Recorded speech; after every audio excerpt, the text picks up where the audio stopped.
Olá galera, estamos aí mais uma vez para o nosso UERJ em Gotas. A prova está chegando, né? Vamos focar nos estudos. Antes de começar nossa aula de hoje, eu gostaria de lhe convidar para se inscrever no canal. Aqui embaixo tem um botãozinho vermelho, quadradinho, basta clicar ali que você já estará se inscrevendo.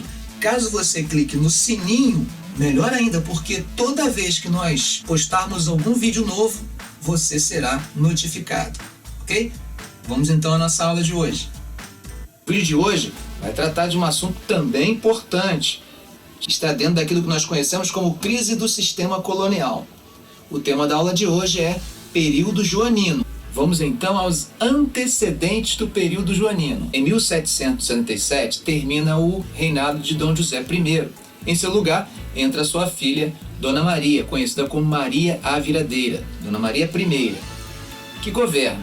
Só que em 1792, uma junta de 17 médicos atestam que ela tem sérios problemas e ela fica impedida de governar.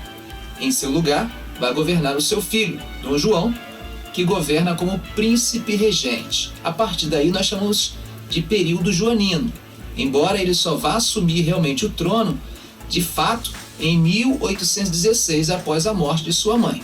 Vamos falar então sobre o período joanino e qual a importância desse período joanino para aquele tema que nós conhecemos como crise do sistema colonial. Na primeira década do século XIX, a Europa estava um caos. Era aquele período que nós conhecemos como Era Napoleônica. Napoleão estava fazendo uma bagunça na Europa. Bom, nesse contexto, ele tinha sérias desavenças com a Inglaterra. No entanto, ficava difícil para Napoleão vencer os ingleses, pois a marinha inglesa era imbatível.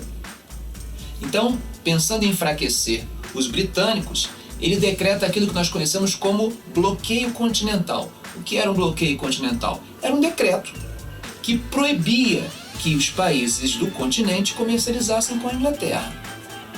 A proibição não se torna muito efetiva porque quem ia substituir a Inglaterra como fornecedora de produtos? A França não tinha condições de fazer isso. Então começa a haver uma grande dificuldade dos países de se abastecerem sem poderem comercializar com a Inglaterra. Dois países acabam quebrando esse bloqueio. Um é Portugal, o outro a Rússia. Em 1807, a França assina dois tratados, um com a Rússia e outro com a Espanha. Portugal fica isolado. A notícia da movimentação das tropas acaba chegando aos ouvidos de Dom João, e Dom João precisa tomar uma atitude. É nesse momento que ele acaba conseguindo o apoio da Inglaterra e com o apoio da Marinha Britânica, ele atravessa o Atlântico em direção à sua colônia aqui na América.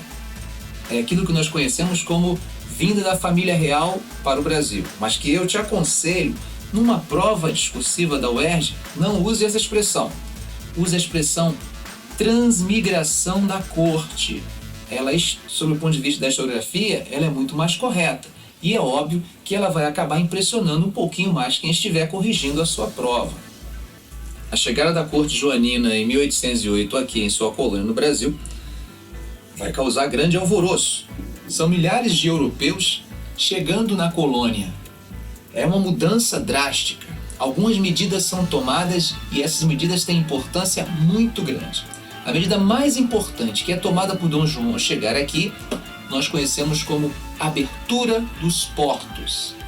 A abertura dos portos às nações amigas é a possibilidade da colônia fazer comércio com qualquer país que não fosse inimigo.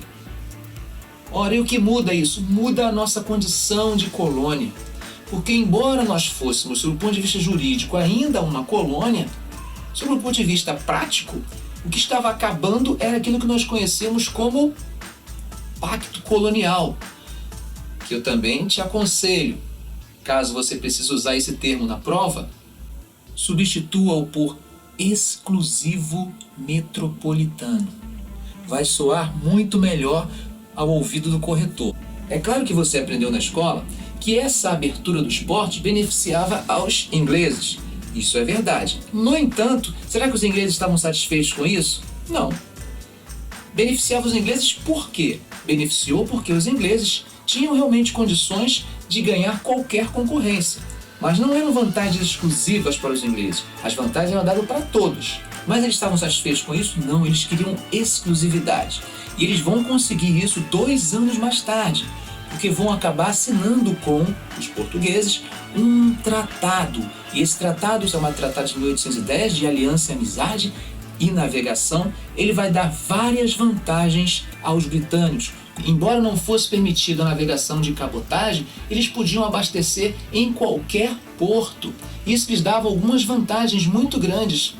Além disso, a taxa alfandegária cobrada aos produtos ingleses eram as mais baixas de todas, apenas 15%. Vocês terem noção, os portugueses pagavam 16% e os demais em torno de 24%. Ou seja, a partir de 1810, realmente os britânicos vão ter grandes vantagens. E esse tratado teria duração de 15 anos, o que realmente colocava a colônia numa condição de desvantagem. No entanto, vale também a gente destacar que Dom João toma uma outra atitude interessante. Que atitude é essa?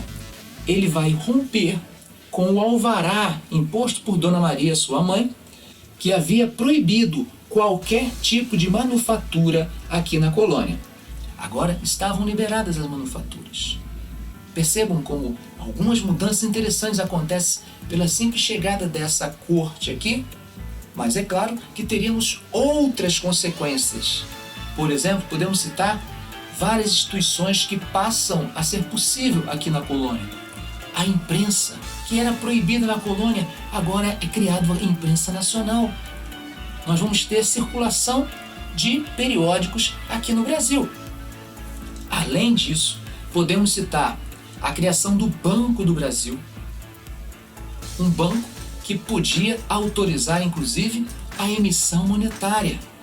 Teríamos a Biblioteca Real, a possibilidade de uma circulação cultural mais intensa aqui na colônia. Também o Horto Real, ou Jardim Botânico, como nós conhecemos. Além disso tudo, nós podemos citar a criação de uma faculdade de medicina na Bahia, a Academia Real Militar. Ou seja, a colônia se moderniza, ganha áreas de metrópole, aquilo que podemos identificar como a interiorização da metrópole. Está acontecendo. Bom, quais outras inovações nós podemos apresentar desse período? Entre 16 e 17, 2 missões artísticas para o Brasil. A primeira delas, em 1816, é a missão artística francesa. Nessa missão artística francesa, nós teríamos a presença de nomes como Le Breton, Antony de Tonnerre e Jean-Baptiste Debré, que é o mais conhecido de todos. Em 1817, nós teríamos a missão austríaca, também conhecida como missão austríaca alemã, prussiana. E nessa missão austríaca destaca-se os nomes de von Spix e von Martius. Se considerarmos essas 2 missões, nós podemos observar que elas contribuem demais para a produção de conhecimento acerca da colônia. Nós temos aí botânicos, nós temos aí geólogos, nós temos aí pintores, temos artistas de fato que vão retratar, vão pesquisar, vão estudar a fundo o ambiente colonial. Apenas por curiosidade, gostaria de lembrar a vocês que essa missão austríaca, ela vem para o Brasil no contexto das núpcias de Pedrinho, o filho de Dom João. Lembremos que Pedrinho acabou se casando com uma nóbria austríaca. E o nome dessa nobre era Leopoldina de Habsburgo. O que nós podemos destacar do período joanino? Vamos falar um pouco sobre a política externa no período joanino. A política externa de Dom João foi bem intensa. Quando ele chega ao Brasil, ele chega extremamente insatisfeito com países europeus. Podemos destacar, por exemplo, a Espanha, que através do Tratado de Fontainebleau havia feito um acordo com a França, permitido, por exemplo, atravessar o seu território para a invasão de Portugal. Então existia uma insatisfação de Dom João não apenas com a França napoleônica, mas também com quem? com os espanhóis. Nesse contexto, então, nós temos duas intervenções importantes que acontecem aqui na América quando consideramos a política externa joanina. Em 1809, Dom João invade Cayena. Cayena era o quê? Cayena é aquilo que nós conhecemos hoje como Guiana Francesa. A invasão de Cayena acontece em 1809. E as tropas permaneceriam ali até 1817. Com o fim da Era Napoleônica e já com o Congresso de Viena, começam as negociações para a devolução de Cayena.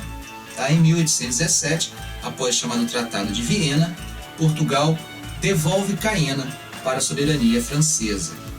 Bom, a outra intervenção joanina que podemos citar acontece no sul. Acontece naquela região de domínio dos espanhóis, que nós conhecíamos na época como Banda Oriental. A invasão da Banda Oriental ela se dá em 1811. Agora, acontece ali alguns combates, alguns acordos, porque os espanhóis também estavam com dificuldades na Europa nesse momento. Então nós ficaríamos ali com tropas, até que em 1815 nós começaríamos uma nova tentativa de dominação. E essa dominação se consolidaria em 1821, quando a Banda Oriental é anexada como província cisplatina ao Brasil, que agora tinha um novo status. Agora nós éramos Reino Unido a Portugal e Algarves. Esse novo acordo foi uma forma que o Congresso de Viena encontrou de manter a coroa nas mãos de Dom João.